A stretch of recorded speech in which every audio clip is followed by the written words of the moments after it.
and welcome to Story Hour. I'm Catherine Ramsperger. I'm author of the award-winning The Shores of Our Souls. I'm also an intuitive coach who founded Ground One and Step Into Your Story. And I created Story Hour a little over a year ago to connect avid readers with gifted writers, and you're all welcome. Today, I'm delighted to introduce you to Patricia Sands and her lovely novel Drawing Lessons, which is full of vibrant life and loss and art. Patricia Sands lives 2 hours north of Toronto, but her heart's other home is the south of France, which is also a favorite of mine. She spends part of her year on the Côte d'Azur and once a year leads a women-only tour of the Riviera and Provence based on her novels, which I am keen to join. Her award-winning 2010 debut novel, The Bridge Club, is a book club favorite, and in December 2020, the 10th anniversary edition was published, the original story with revisions and a new epilogue. The Promise of Provence, which launched her three-part Love in Provence series, was a finalist for a 2013 USA Best Book Award and a 2014 National Indie Excellence Award. It was also an Amazon Hot New Release in April 2013 and a 2015 nominee for RBRT Golden Rose Award in the category of romance. The Promise of Provence became book number one in the Love in Provence series. Promises to Keep, book number 2, was released in summer 2014. I Promise You This, book number 3, was released in 2016. And that series explores a midlife coming of age and allows readers to lose themselves in the beauty of the south of France without leaving home, as do many of her books. In 2019, a trilogy of Villa de Villette novellas was released that features the characters in Love in Provence. And what we're going to be discussing today is Patricia's 5th novel, Drawing Lessons, the one that is also set in France. It was a semifinalist in the 2018 Somerset Literary Awards, released by Lake Union Publishing in October 2017.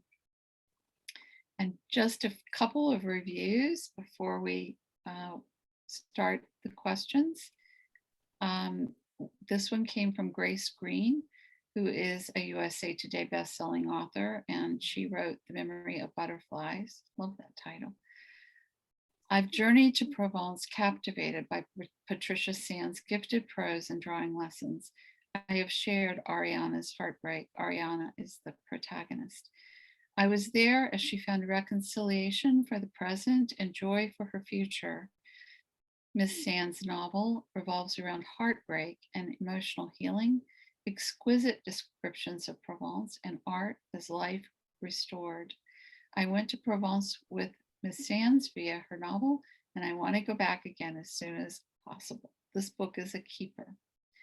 And another from L Books. Just as the Love in Provence series, I love this book.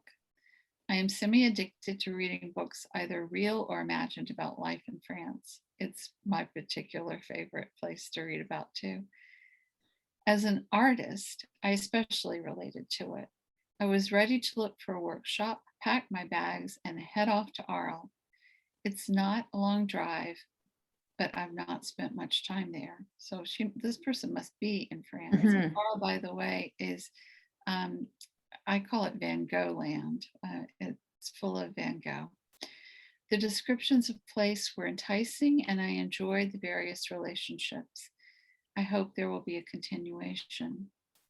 And I'm sure you're all wondering what the novel is about, and here we go. 62-year-old Ariana, and I'm 62, so that I really related to her, arrives in the south of France for a 2-week artist's workshop, full of anticipation but burdened by guilt.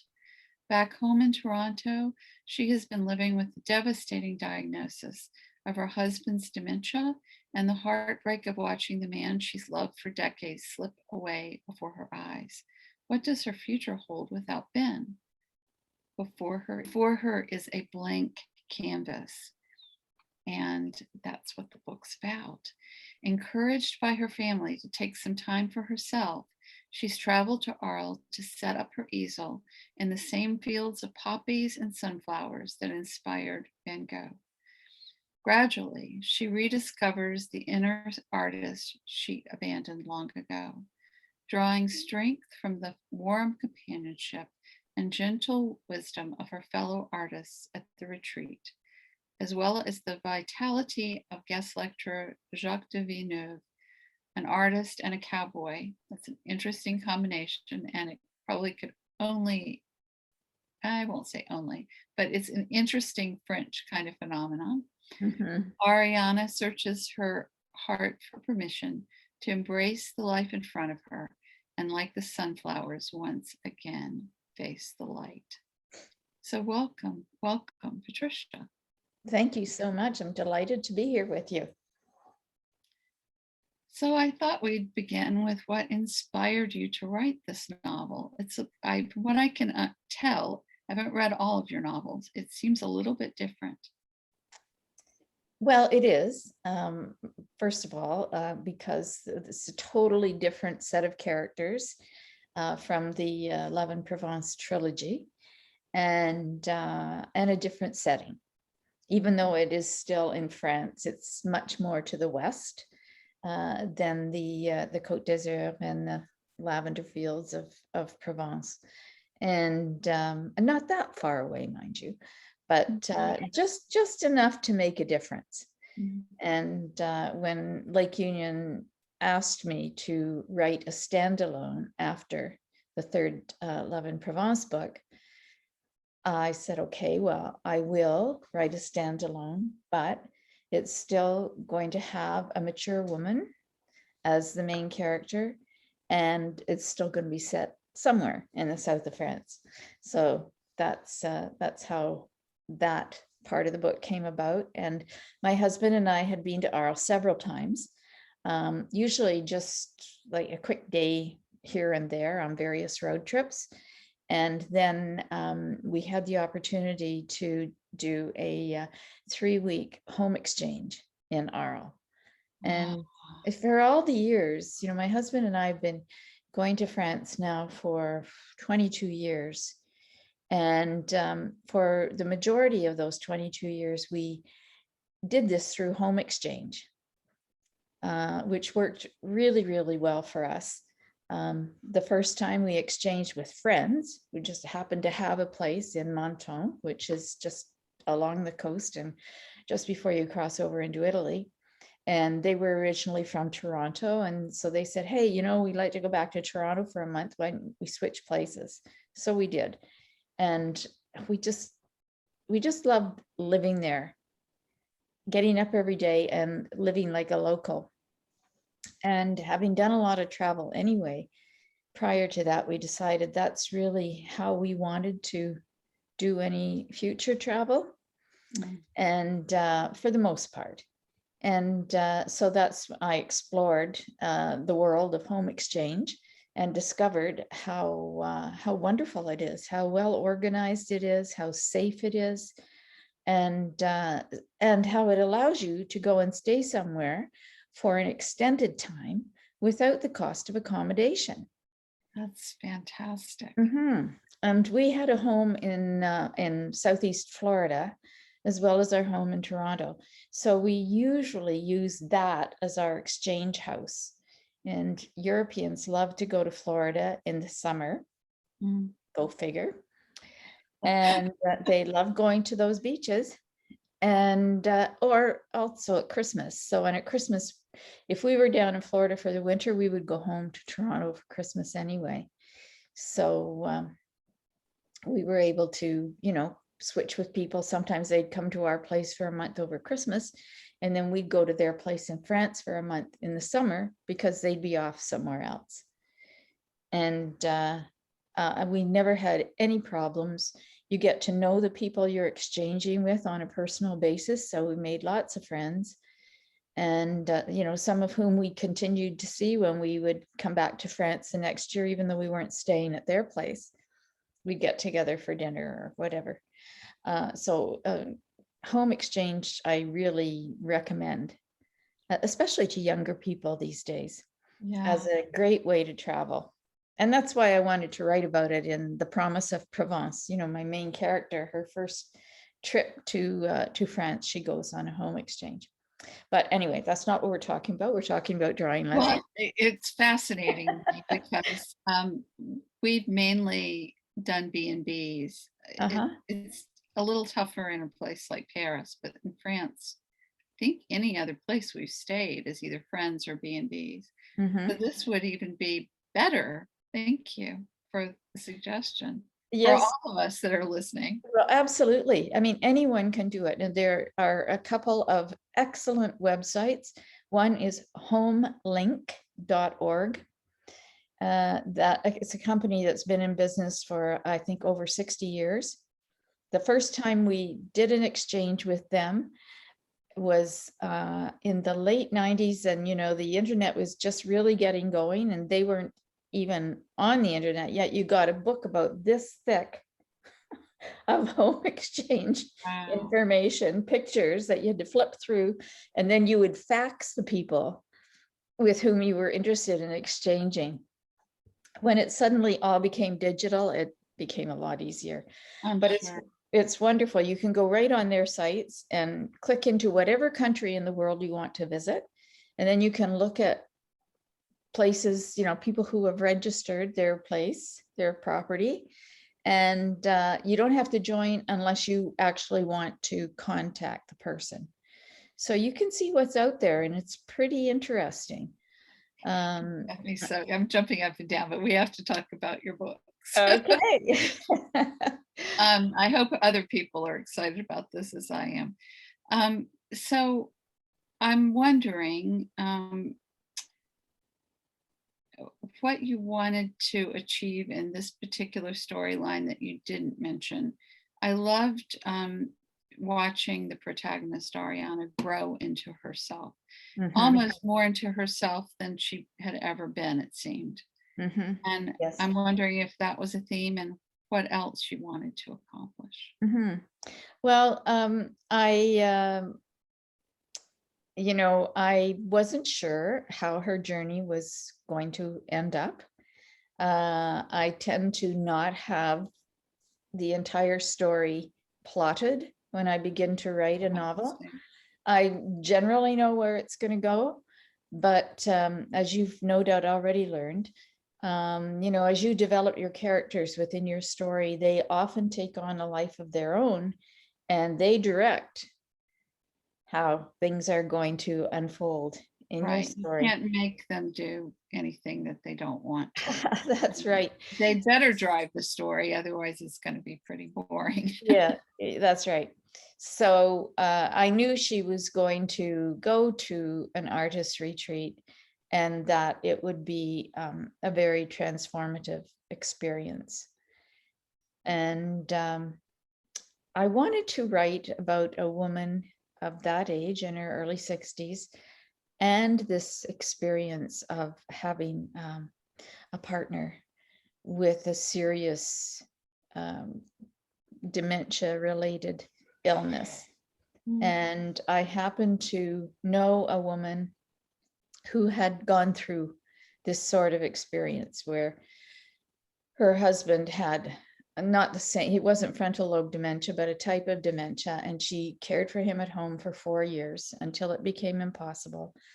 And she had to agree that she just couldn't care for him at home anymore, and he wouldn't accept caregivers in their apartment.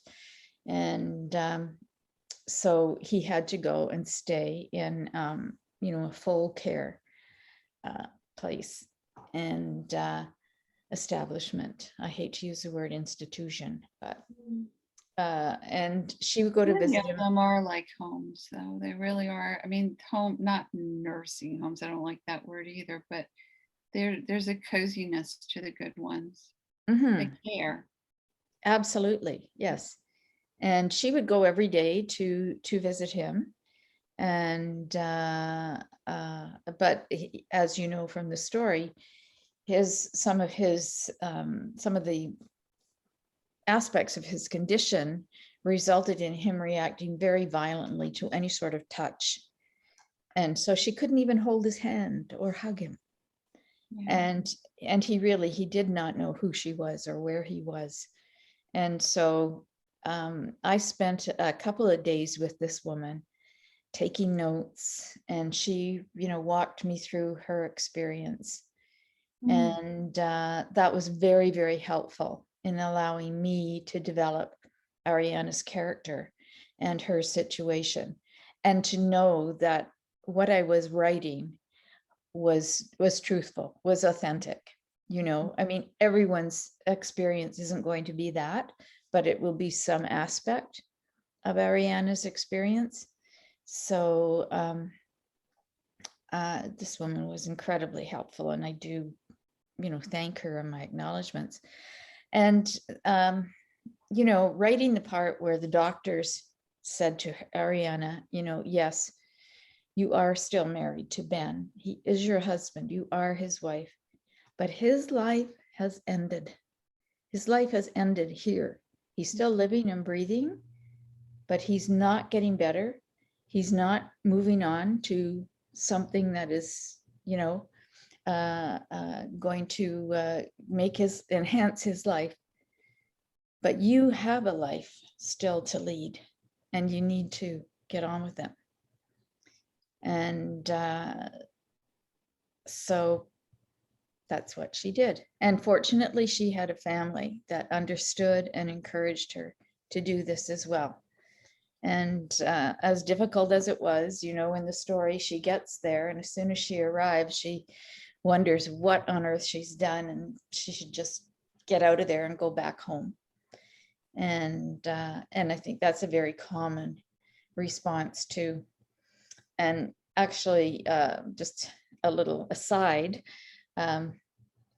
when I was getting ready to publish the book, I was in Florida going through edits, and I just dropped into an artist studio with a friend of mine, and I was a little, concerned that I had all the information, all my details correct about the art side of my story, because I'm not a visual artist. And I kept thinking, you got the details right. why did I choose to have her go there? I should have sent her to a cooking school or a hiking or something, And no, I sent her to an artist retreat. So then I had to do tremendous amount of research and spending time with friends who are artists, and, really learning a lot about that aspect of it. So anyway, we were in this studio, no one was there. I was talking to the artist, and I asked her if she would consider a telephone conversation one day, just so I could run a few things by her and make sure I got it right. So she said, of course, she'd be happy to do that. And a week or so later, she sent me an email and told me when we could talk. I phoned her and started off by saying, okay, let me just give you a quick rundown of the story. I said, this is Drawing Lessons is about a 62-year-old woman whose husband has had frontal lobe dementia, and has, his life has reached a point where he has to be in full-time care. And she's been encouraged by family and medical people to go on her own, and she chooses to go to an artist retreat in the south of France. And I realized that the woman on the other side of the other end of the line was crying. And she, sort of swallowed and paused for a moment and said, Patricia, you're telling my story. And that was so powerful. It's a beautiful story, because my mother had dementia and my father struggled with it. It was many more years back. Now it's more accepted that actually the caretaker has a life. Right. Back then it wasn't as much. That's right. Yes. And what happened with this artist was that her husband had been at home with a different type of dementia for 4 years. He had in fact passed. And she was, bereft and, wondering where her life was going from that point on. And she said suddenly, out of nowhere, a brochure arrived in her mailbox about retreat in the south of France, an artist retreat. And she went, and she said, it just like Ariana, it changed her life. She met these people who, through the experience, she just started to become herself again. And yeah, so anyway, that was it. It's wonderful when your writing has, you can relate to something that actually happened to someone else. So I like to tell that story. It's a beautiful story, and what readers, many readers at least, although so many readers are writers too, don't realize is that writers don't get that feedback very often. The reviews are wonderful, but to know how you change somebody else's life is just the best part of it. And I love that you got to see that. So one more question before we go to the audience questions. Your pacing is superb in this book because the beginning is slow. It's a removed point of view. It's almost numb. There's sort of a black and whiteness to it. And then she gets off the plane, and there's a particular place where she sees the blue shutters. And I thought, here we go. It was just like the Wizard of Oz. And everything changed, faster pacing, full of color and sensory detail, more dialogue, more detail. And I'm certain, because you've written so many novels, you are aware of it. But was it difficult to remain that restrained until you were ready to just let go? It was because no, because it was painful to write about the discovery of his illness and to write about his decline and how she felt and how he felt and how their life was disappearing. And I actually I was widowed when I was 43, and my husband was 49 and died 6 months after being diagnosed with pancreatic cancer. So I really, at the same time, I was also writing about what I know. I had lived that kind of experience. So it was, I went through a lot of boxes of tissues writing that first part of the story. Yeah. That's how you know it's on point, though, when it draws on your emotion. The author herself. It's very effective, and especially the juxtaposition was just like the Wizard of Oz, magical. So Kaylee, I'm wondering if we have comments and questions. Yes, hello everybody. So we have a couple people in the comments. We have some friendly faces, familiar faces. We have Christy Babarad, she's here. And she said when you were talking about the dementia, it's such a terrible disease. And she went through it with her grandmother, and it's nice that you're shedding an authentic light on the disease. So that's great. Kathleen Rogers is here. She says good afternoon. And Kathleen says she's sorry for your loss, Patricia. But we don't have any questions at this moment in time. But everybody's here and listening. I've got plenty of questions. I want everybody to get a chance. And I know Kathleen also had a scene about dementia, and we talked about my mother's dementia. So I'm certain that it was as healing, Patricia, for the person you followed as it was for you to get the information and heal others through the book. Sure, it meant a lot. And I've heard from I've heard from a large number of readers who had experienced dementia with either their partner or someone else in their family. And, as you said, that the best part of writing a book is hearing from readers.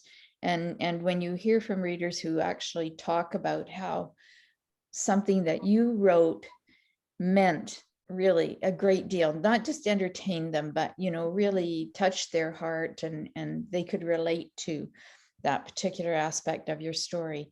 That's the best part of writing. And it's something that I didn't really realize was going to happen when I first started, when I wrote the Bridge Club.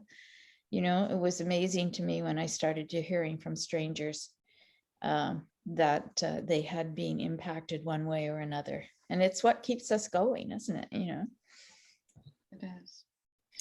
So, Kathy, we actually got 2 questions in that time frame. We have one from another friendly face, Noelle Puglisi, and she's asking, is this the first novel you've written that hit so close to home with your character? That's an interesting question. Yes, I guess so. I would say that apart from the Bridge Club, because the Bridge Club is actually about my real life Bridge Club. And there are 8 characters in the book, and each main chapter is about one of the different characters. So the Bridge Club is a story that I lived. It actually covers 50 years of my life. But as far as the Provence books go, the other characters, I guess in some way, and Kathy, maybe you found this when you were writing your book, that in some ways we do tend to write aspects of our own personalities. I mean, I love the South of France, and so do all of my characters. So I wouldn't be able to write those books if I didn't feel the way I did. And as I say, when I published the Bridge Club, I did not know that I was going to continue writing. I had no thoughts about being a writer until 10 years ago. And it was only after writing the Bridge Club and I started receiving letters from readers saying, well, or emails, what else have you written? And I was like, well, nothing. Better get busy. Yeah. And then I realized that, yes, I did want to keep writing. By that time, I had met a lot of other writers and gotten very involved in the writing community and everything that goes along with it. And so I knew that I wanted to continue writing about mature women, even though I have many characters who are younger in my stories, and I have many who are older. One of my favorite characters is in her late 90s. And I wanted to set the next book in the South of France. So that's what started this whole South of France thing, and it just snowballed. And I really don't want to write about anything else because, at my age, I just want to write about what I love and what I know my readers love. So even though I'm encouraged sometimes, by my editor to maybe go in a different direction, I just don't want to. If I were 30, maybe I would, but I'm not. So I'm just going to stay in the South of France. Well, I think your readers are just jumping up and down at that revelation. They don't already know it because they obviously love it as much as you do. Well, they do. And I mean, that's why I wrote the Villa de Violette, the 3 novellas, only because so many readers kept writing me and saying, please, what's happening with Kat and Philippe? So that prompted that next series. But I do often hear from readers about drawing lessons too, and asking if there will be a sequel. And I don't think there will be. I think Drawing Lessons is a book that needs to stay on its own, and those characters need to remain in their places. Makes me happy because it's got a nice European ending. I'm not going to give it away, but I loved the ending. That it was that beat and pause, and what it was almost like the door just opened for us, and then it was like, okay. No, well, thank you for that, because we always, when we write the end, we sometimes wonder, Is it really the end? It's so hard to write the end, isn't it? Because there is no end. I want to keep going. That's right. That's right. I'm in the middle of edits right now on my next novel, and it's really just reminding me how the story can change through edits. Well, and how sorry, go ahead. Oh, no. Well, I was going to say we're going to definitely get to that part, because I want to hear all about it as much as you're willing to divulge at this point. Sure. But I'm going to save it till the end. Okay. Now I have a question for you, Kathy. When you were in Arles, did you go down into the Camargue? I did not. I had my kids with me at on that particular trip. And so when we travel as a family, and I'm so lucky and blessed to have a family that likes to travel as much as I do. That's wonderful. But we get to vote on our most important thing, and then the rest is all gravy. And so the Camargue did not end up on the list, and so it didn't happen. So it's another thing on my to-do list when I go back. Yeah. Well, it's a very unique area, and it's. Tell us a little bit about that, because I don't think many people in our part, across the pond, so to speak, in either Canada or the United States, know much about that area at all. It's not an area that outside of France, as you say, of which a lot of people are aware. It's it doesn't have the same draw that the lavender fields have, or the in Chamonix, the mountains, or the chateaus in the Loire Valley. This book, it'll draw you in, because I just want to go see the flamingos, if nothing else. But yeah, you're a horse lover. Oh my God, Yeah, it's such a unique area, and it's just 45 minutes outside of Arles, and you're there. But it's not a magnificently beautiful area, and I tried to paint that picture in the story, because its beauty comes from just the history and the atmosphere of what is happening there. Like, it's a very flat and marshy. There are a lot of rice fields. The Camargue rice is very well known, the dark red Camargue rice.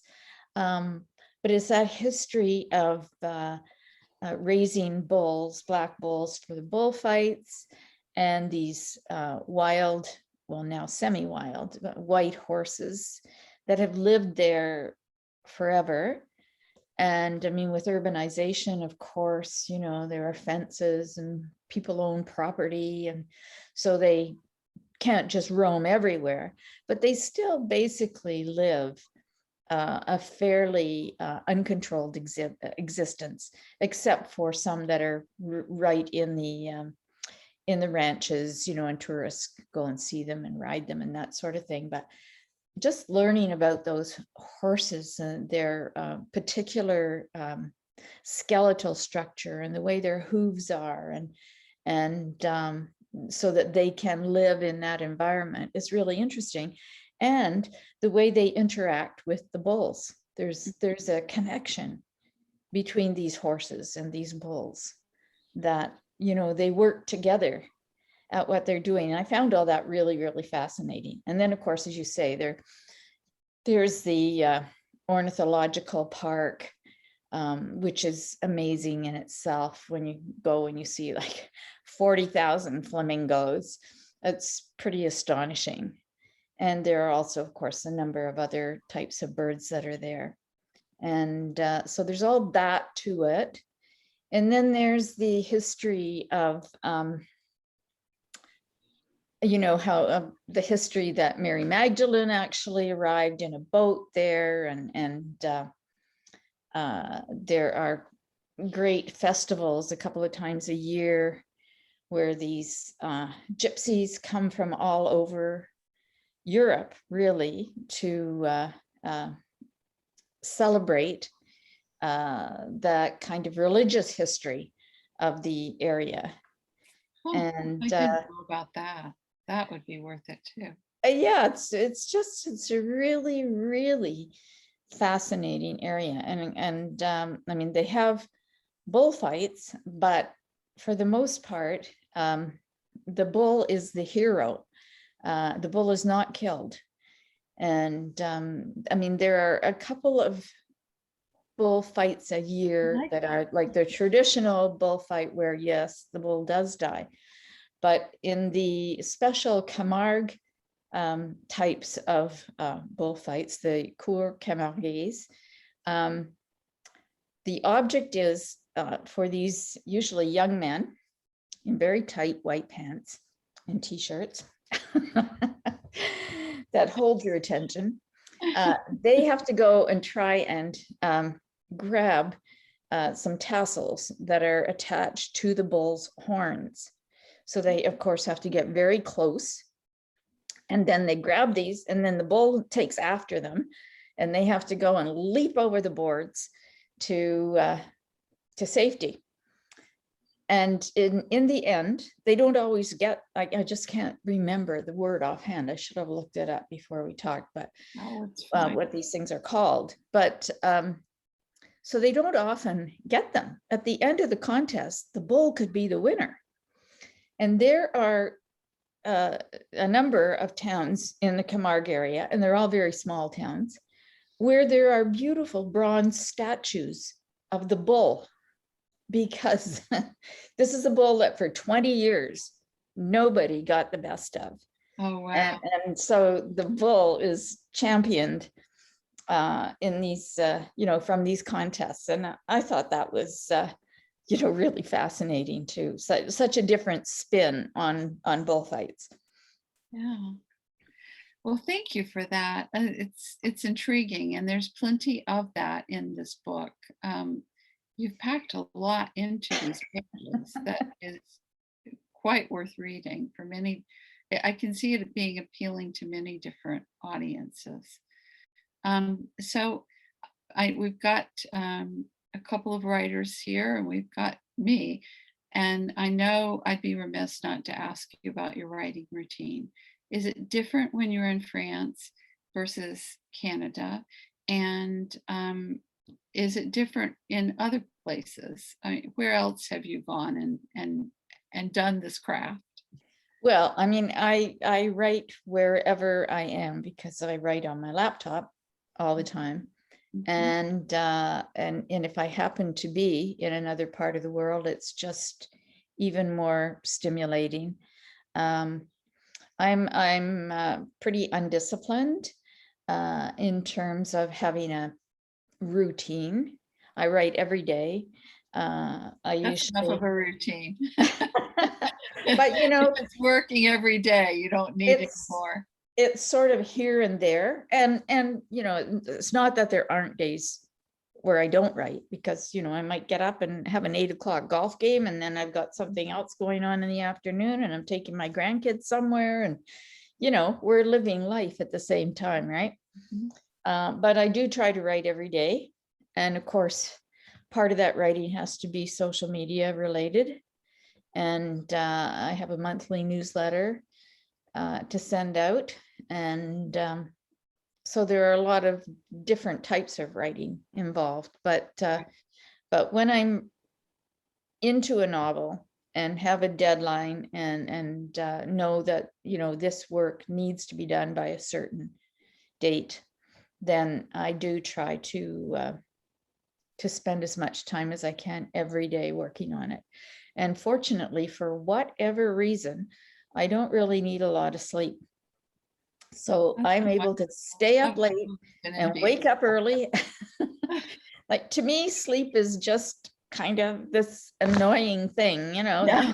I have a friend who says I'll sleep when I die. But unfortunately, I fall asleep whether I try to stay awake or not. So I don't mean all the time, but I need my sleep. So I'm always envious. My father-in-law was like that. He didn't need sleep. And my son is like that. And I try to learn, but it doesn't work. I don't know. I'm not sure it's something that anybody can learn. I It's think it's genetic. I really do. I think it's just something yeah. that happens to you. The do you need quiet to write, or you just take your laptop and you're inspired? And I'm the same. I'm the Yeah. same. I can be, sitting out in the middle of traffic and write. And I often have music playing. Well, and not necessarily soft, gentle music, I mean, Mhm. it can be pretty much just whatever I feel like listening to that day. So no, that doesn't bother me, but it's, my husband is a very delicate sleeper. And if there's any sort of noise, it drives him crazy. But I can just put my head down anywhere Mhm. and go to sleep. And he'll say, don't you hear that? And I'll go, well, yeah, but it's not bothering me. So, it's an individual thing, right? When I was young, the bed fell down and the slat in the bed fell, and I slept through the whole thing. I get it. So, so we've covered so much. Thank you. Speaking of your husband, I love that he contributed to this book. I love it when it's a family affair. Can you tell us a little bit about that? And I read that either in a blog or in your acknowledgments. I can't remember which, and it Well, was. he came up with the title. Mm. Uh, Sometimes the titles are the hardest things. Aren't they? Yes. And so I had really been struggling. And my editor at Lake Union was, waiting for me to send some suggestions. And of course, they have suggestions too. And nothing was sitting right with me. And You were then we were juggling going a some, lot. You yeah, were is it this, or yeah, I can imagine for this book. It's that's very right. packed. And then, we were going somewhere in the car and he said, well, what about drawing lessons? Why don't you just call it drawing lessons? He said, because it doesn't just apply to the fact that she was at an artist retreat. She's also drawing lessons about life Yeah. from all the different characters that are there with her. And, from going into these new experiences in the Camargue he said, doesn't that kind of apply to the whole story? Mm. And he convinced me. Convinced me too. And Lake Union was delighted, when I sent it to my editor. She said, that's it. And it's a beautiful cover. Um, and I can't imagine it being that cover with a different title. I don't know. It just True seems enough. Yes. Yeah. Yes, you're right. so. I want to talk a little bit about Ariana herself and how she grew up in Greece and moved to Canada. Well, And she didn't grow up in Greece. you're right, she came as a child to Canada. And yes, and her family would go back to Greece, and her husband's family was from Greece, and it was her husband's family that owned the Greek restaurant in Toronto that they had to take over, and that's why she had to set aside her career that was art related at the Art Gallery of Ontario. She had to give that up to help her husband run the restaurant.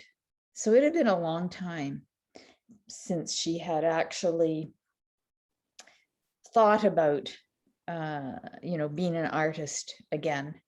But she always had those posters of Van Gogh's sunflowers around from the time she was a child. And so it meant a lot to her to go to that area of France. And she chose that because she had, loved his work so much, but also because it didn't have any memories attached to it. She had been to Greece often with her husband, but they had not traveled to France together.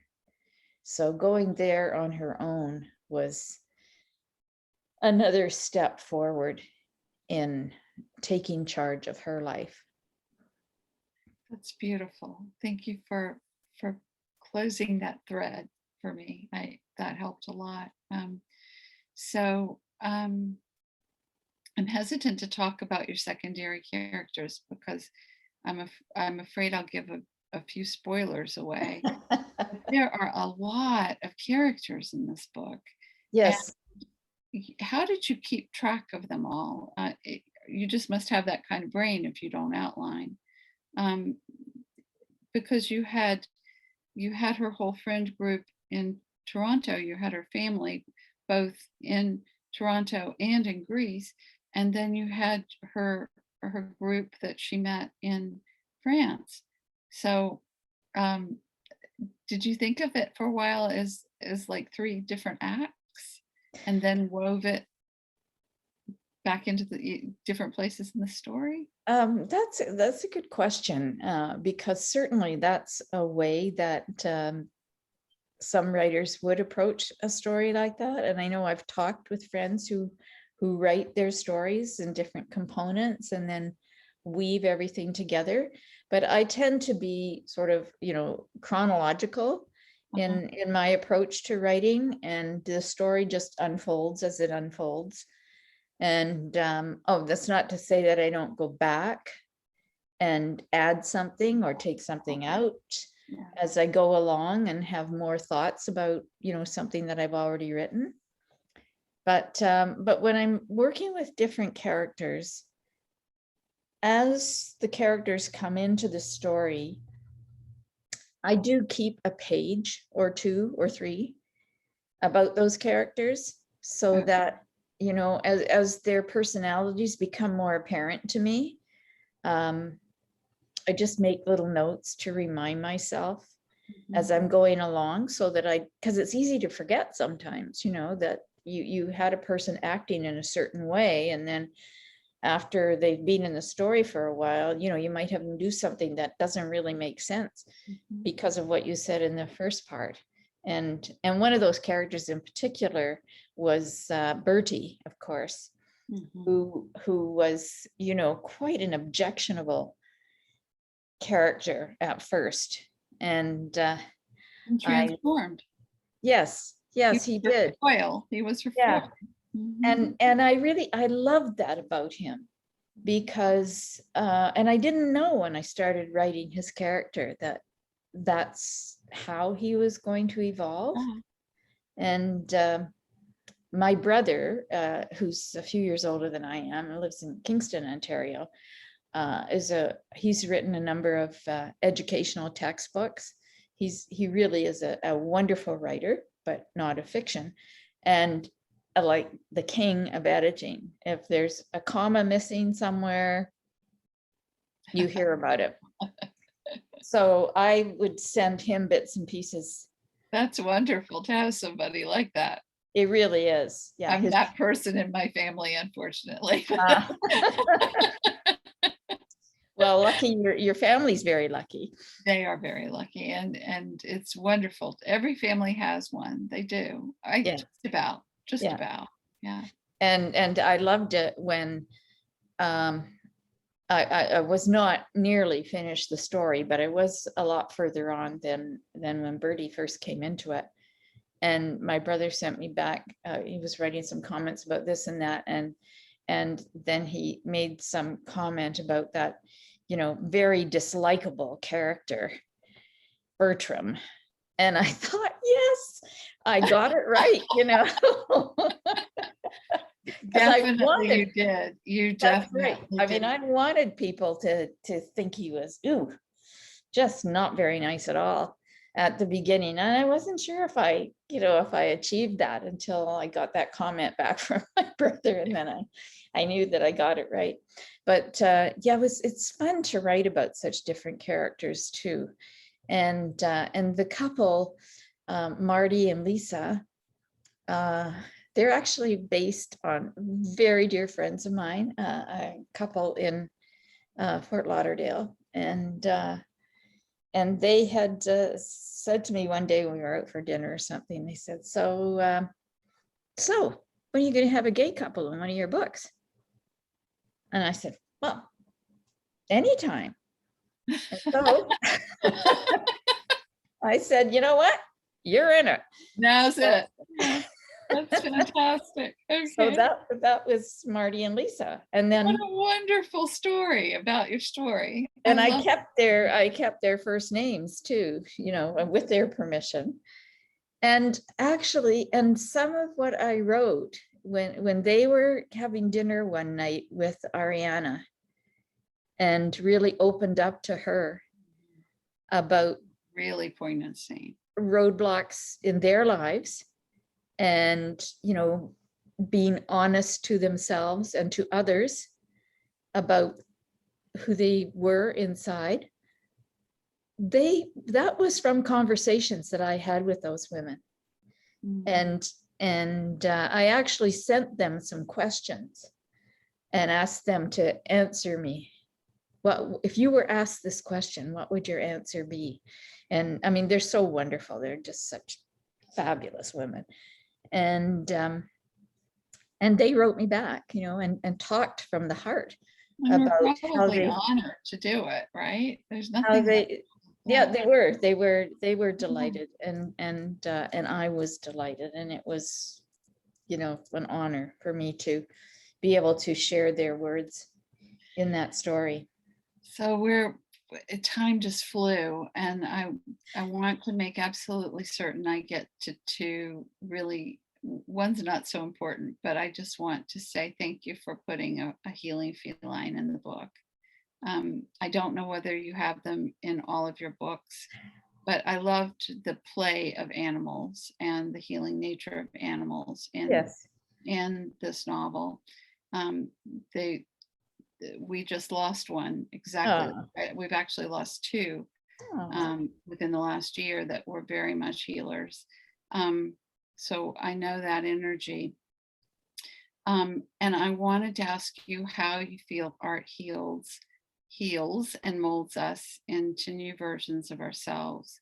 And if you'd like to bring travel into it too, that's fine. But I think we've touched on the travel, and I really want to make sure we talk about the art.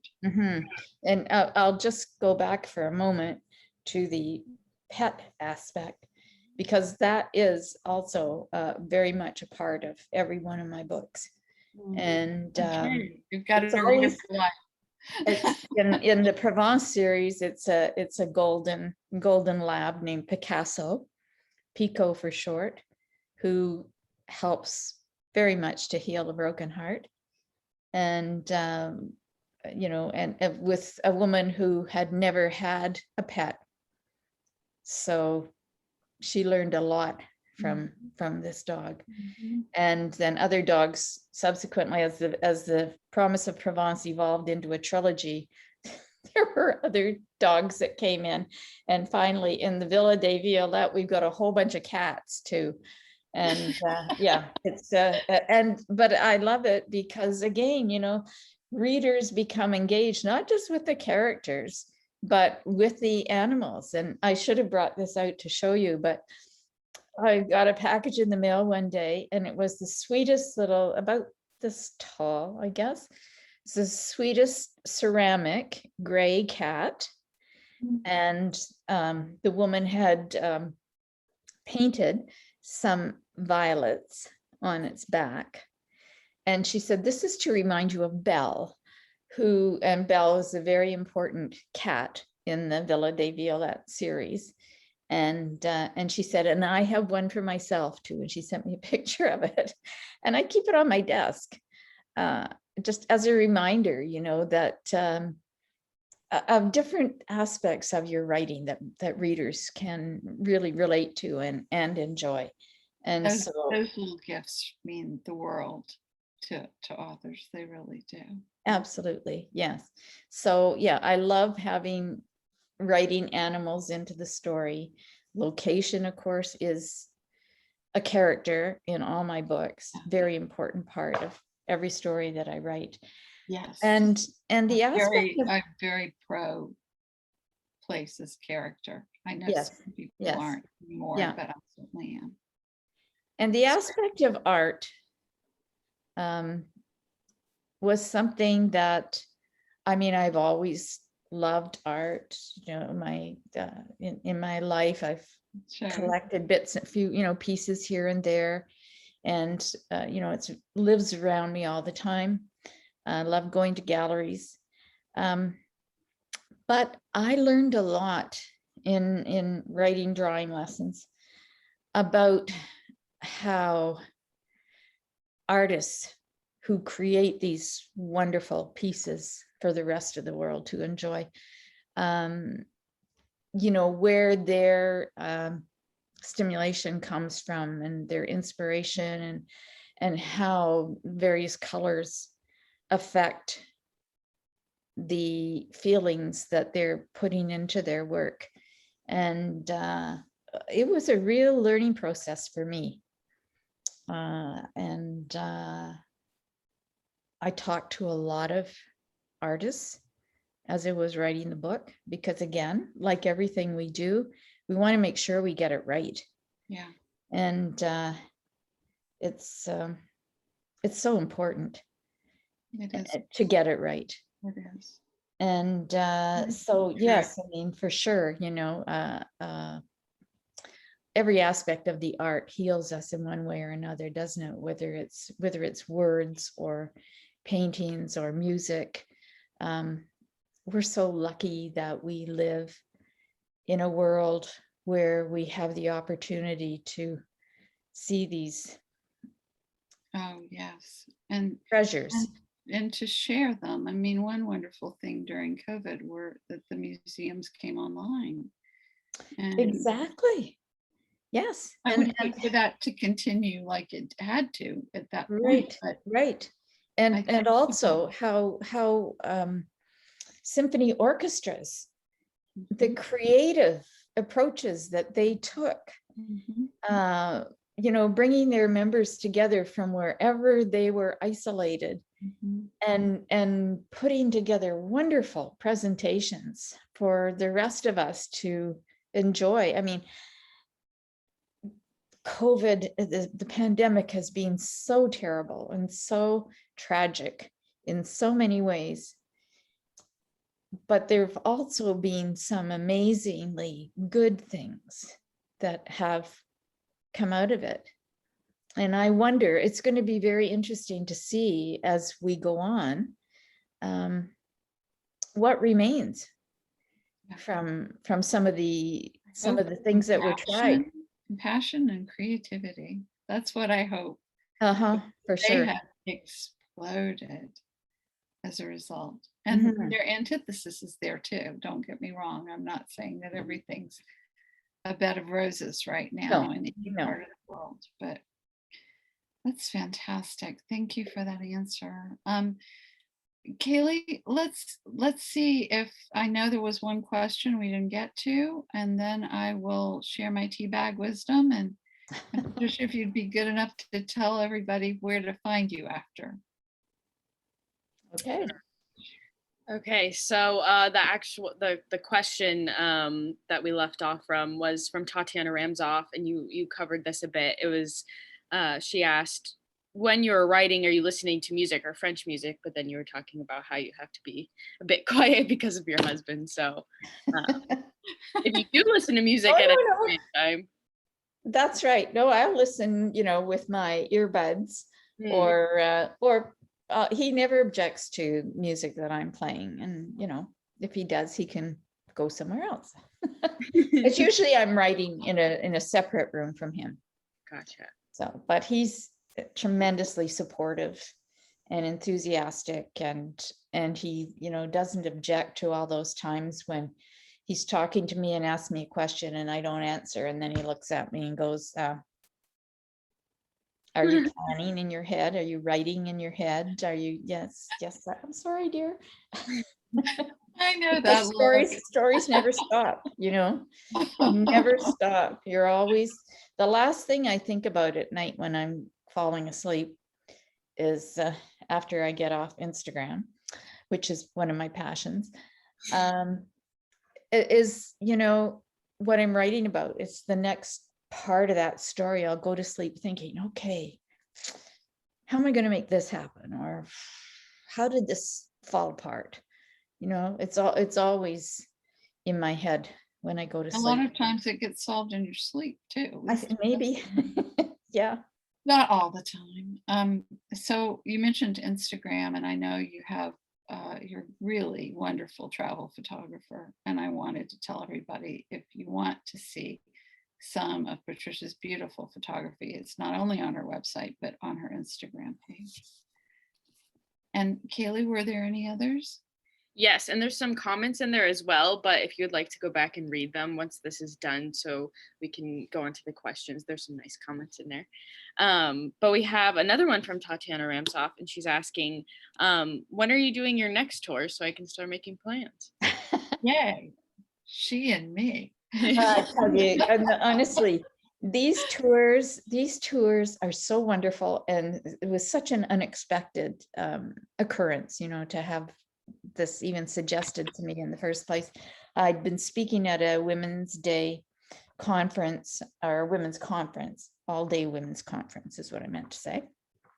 I'd been speaking with a colleague, another writer, and was approached by a travel agent about, you know, have you ever thought about developing a tour in France based on your book? So anyway, that was the beginning, and this would have been, well, 2019 would have been the 7th year that we had done a tour. And then of course that was canceled. No, 2019 was our last tour, right? And then 2020 was canceled. And of course this year was canceled as well. I mean, there was some thought that we might be able to do the September tour, but we just felt things were still, you know, it's too much to expect to do all that work and then have to cancel. Right. And just too many unknowns. You know, you don't want to have people or take people over there and have somebody get sick. So anyway, so 2022, we're all set to go. And so the one tour in June is actually, we call it our reunion tour because it's a group of women who went with us in 2018, and they were determined they were all coming back. And at first they said, we're all coming back. We're going to do your tour again. And we said, I do the tour with Deborah Bine, a dear friend who's a barefoot blogger. And she lives part of the year in the south of France, in Uzès, beautiful town. And we just have the best time. And the trip is very relaxed, but very busy. And every day is absolutely wonderful. And without fail, every year, this group of 16 women, well, last time we actually had 18, they all become the best of friends, and nobody wants to go home. That's how every tour ends. And so many of the women stay in touch with each other. It's just, that's what Deborah and I love the most about doing the tours, is watching these amazing friendships that evolve, and just how everybody loves everything that we do, because it's such a special part of the world. And we've chosen, you know, the places that we visit, the restaurants that we go to, they're all particularly chosen because we know them and we know how special they are. So, but having said that, there's also time to relax and chat and enjoy and go to the market. You read the book, it sounds pretty much kind of like the book. It sounds just so lovely. But if you are interested, all the information is on my website, patriciasandsauthor.com. And a wonderful woman, actually a Canadian woman, who's lived in France for over 30 years, Nancy McGee. She owns the travel agency Absolutely Southern France. And she is the one who puts everything together for us. You know, we have told her where we want to go, where we want to stay. And then Nancy, who just is a magician, she works out all the logistics and gets everything organized. And so on. And now, because our tours have been so successful, she's being encouraged to put together other tours. And I think this year she has about 12 different tours in mostly in the south of France. So, you know, if our tour isn't one that's convenient for people, there are all these other choices too. It's just unfortunately Well, I'm not on all 12 tours. I'd love to be, but so but you'll see our tours advertised there with all of hers. Absolutely southernfrance.com. thank you. So where else can we find you, or is that the main place? And please sign up for the newsletter as I have. That's so, and don't put in Patricia and author, because I've seen when I was Googling, that's what came up, and so that means somebody did it wrong. It's Patricia Sands, author. Yes, yes. Kaylee, any other questions? Yes, we have one from Noelle Puglisi, and she asked, what is your favorite one-word description of the South of France? I just clicked to go.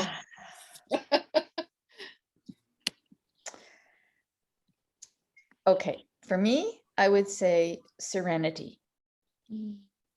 It's, even though it's a very busy part of the world, particularly in the summer, it's so beautiful in so many ways, you know, not just the landscape, but it's the small details as well that are so pleasing to the eye and, you know, to the heart.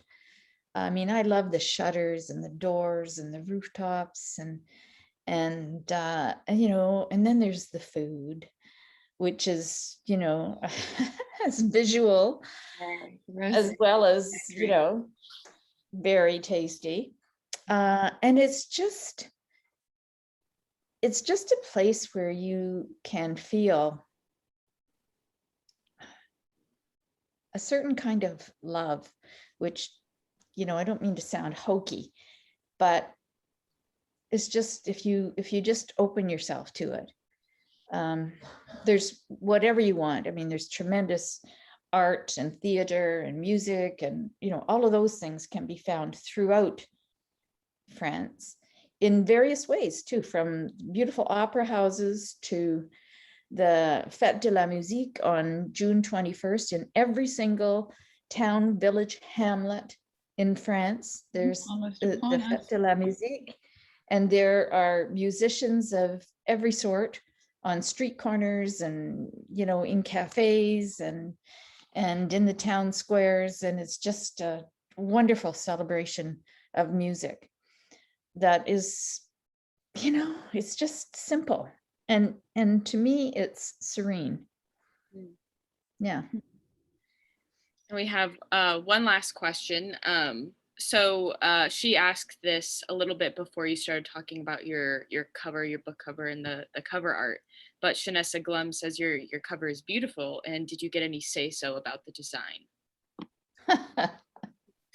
I knew better than to ask. There's a real story about that cover, and probably I shouldn't tell it. But when I first got cover suggestions, because in my original covers in the Love in Provence series, I had a Toronto artist that I had met do the first cover.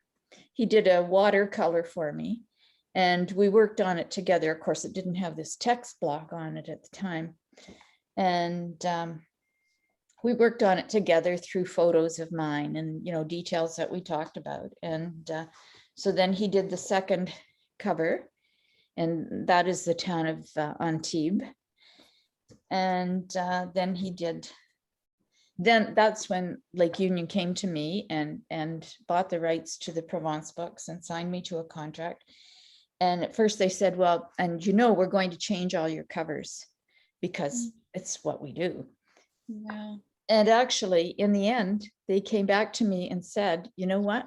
We're going to keep your covers. We're just going to change the way the text is and the way your name is. So then he did the third cover.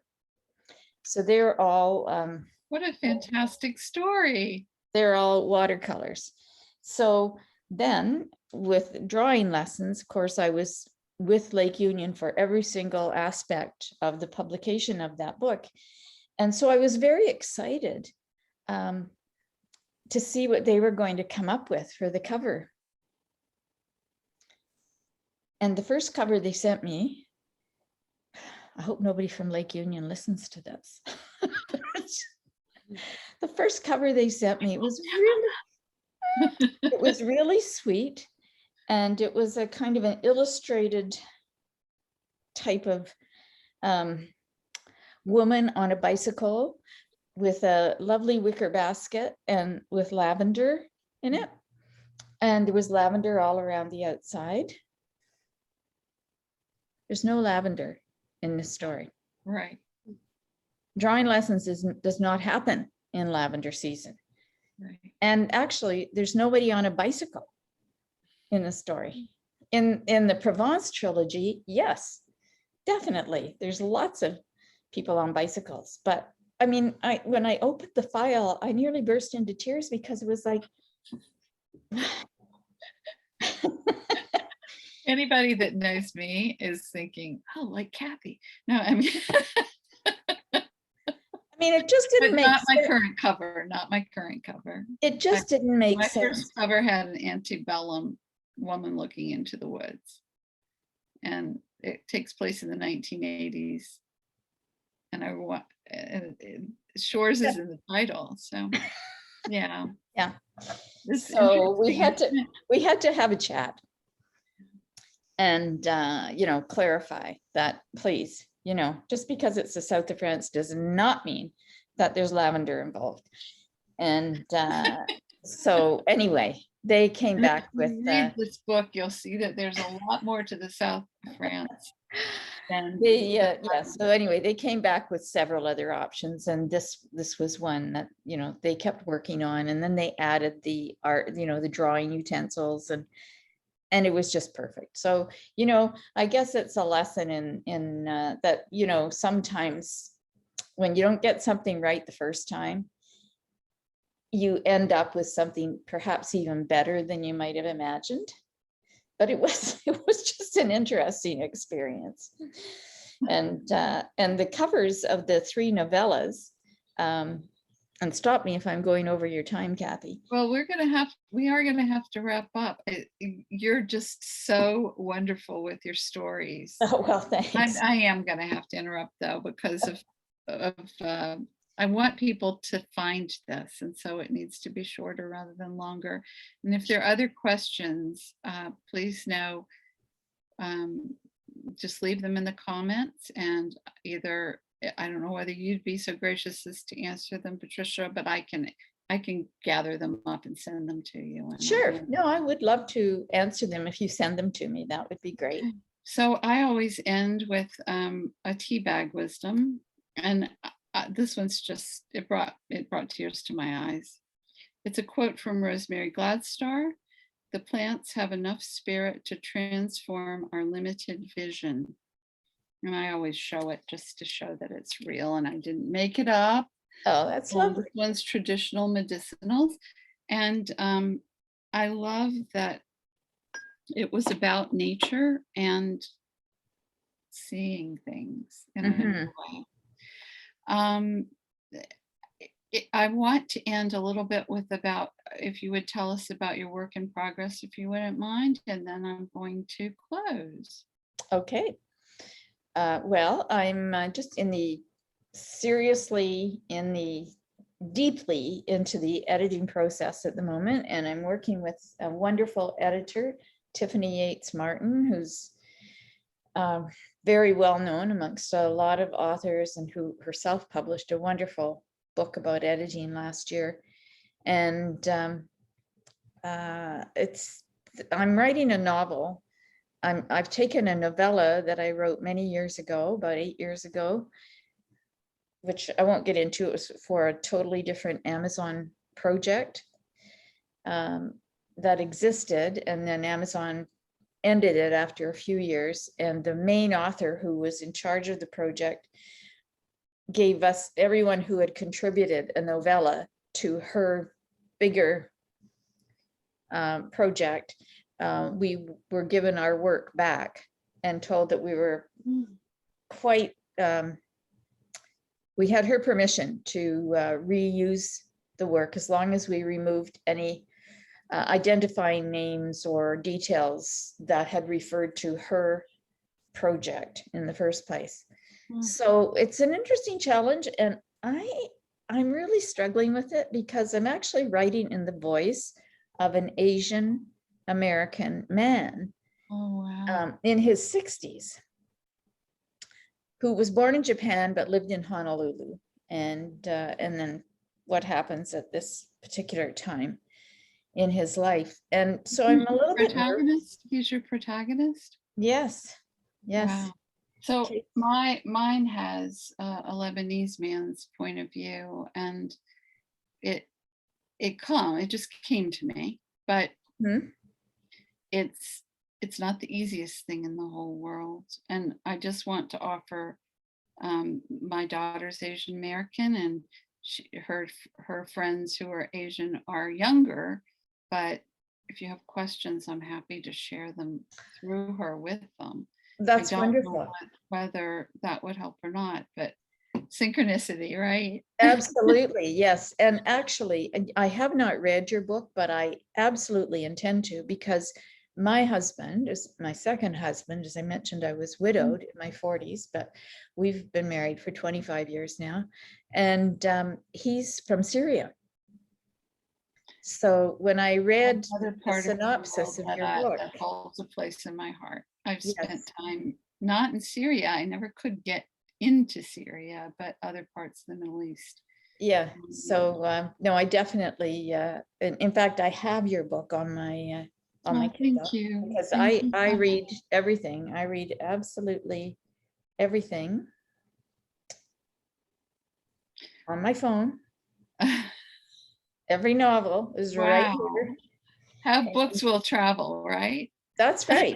And years ago, when a friend told me that she read all her novels on her phone, my comment to her was, "That's pathetic. How can you do that?" And she said, "Try it." She said, "It doesn't matter where you go, you always have your books with you. You have your whole library with you." I know. And so I did try it, and I am absolutely hooked. It really, I have a hard time just sitting and holding a book in my hands. I don't know why, but. Well, your books will be in my hands, whether they're on my Kindle or in print. And I thank you so much for this lovely, lovely interview, Patricia. And viewers, thank you so much for all your questions and your comments. We'll get to them if we haven't already. Thanks for tuning in. I think this might be one of my most interactive slots ever, and I thank you for coming so much. And everybody, Kayla and I will be taking a very brief break in July, and I'm going to open it up to you. I'm going to be showing another interview. It's already been recorded. I'll either go to the ones that got the most views and the most likes over the past 18 months and show that one, premiere that one. But I'm still debating, and if you have a favorite, please list it on my Facebook page. You might get to see the one you want to. And then we'll be back in August. You can join me here live every third Thursday at my Facebook page, interviewing gifted authors like Patricia, who write about other lands and cultures and how artistic adventure connects all of us. And you know where to find my archived videos. And as we said, you can find out more about Patricia and her work, including her ongoing work in progress, at patriciasandsauthor.com.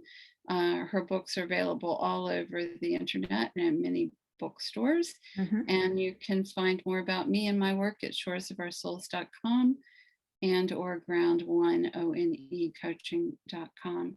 I'm looking forward to seeing you all again. Have a wonderful month of July. Feel free to post away. Just because I'm not doing an interview doesn't mean I'm not there checking the page out. And until then, until we meet again, this is Kathy Ramsperger bidding you a good weekend and a great book to read. Thanks, everybody. Thank you, Patricia. Thanks so much, Kathy, and thank you to everybody who took the time to be with us. Kelly, thank you too. Of course. Thank you. Always much gratitude to Kaylin. Oh, Thanks thank a million, everybody. Bye-bye.